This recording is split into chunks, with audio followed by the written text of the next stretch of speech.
এখানে এখানে একটা ছোট্ট একটা ইতিহাস আছে যেটা যেটা আমার জীবনের অত্যন্ত অত্যন্ত আম গুরুত্বপূর্ণ একটা বিষয়। সত্যি আমার জীবনের খুব গুরুত্বপূর্ণ একটা বিষয় এইখানে। এই যে এখান থেকে এই পর্যন্ত। আসসালামু আলাইকুম ওয়া রাহমাতুল্লাহি ওয়া বারাকাতুহু। কেমন আছেন? মাশাআল্লাহ, মাশাআল্লাহ। কেমন আছেন আপনি কারি সাহেব হুজুর? এই যে এখান থেকে ইন্নাহুম কানু সবাই দেখেন সূরা নাবার এই যে এই আয়াতটায় শেষ আয়াতটা মানে প্রথম সাফার শেষ আয়াত। ইন্নাহুম কানু লা ইয়ারজুনা হিসাবা। এখানে আমার প্রথম যেদিন সবক আমি যেদিন হেফজ হেফজ জীবনে পদার্পণ করছি। আমি প্রথম যেদিন হেফজখানায় উঠছি, হেফজ ধরছি প্রথম যেদিন। ভাইজান ক্যামেরাটা ঠিক করে ধরুন, ফোনের স্ক্রিনের উপর থেকে দেখান। ও আচ্ছা, আচ্ছা, সরি।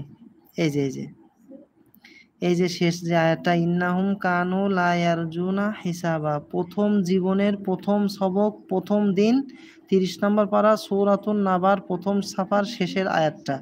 ইন্নাহুম কানু লা ইয়ারজুনা হিসাবা, তাই না?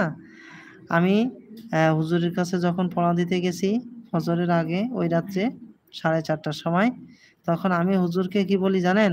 ইন্নাহুম কানু লা ইয়ারজুনা, আমি বলি লা ইয়ারজিউনা হিসাবা। হ্যাঁ, লা ইয়ারজুনা হিসাবা, তাই না? আমি বলি লা ইয়ারজিউনা হিসাবা। প্রথম জীবনের প্রথম সবক, প্রথম দিন, কি একটা আনন্দ নিয়ে এই সূরাটা পুরাটাই সবক দিছিলাম আর কি। ২ সাফার মতো, ১.৫ সাফার একটু বেশি।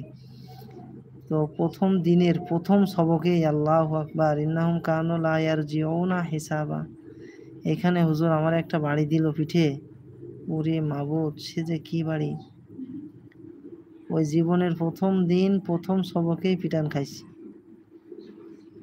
এরপরে মাঝে মধ্যে টুকটাক খাইছি কম বেশি, ২টা ১টা, এই পড়ার জন্য না, দুষ্টুমির জন্য একটু বেশি খাইছি।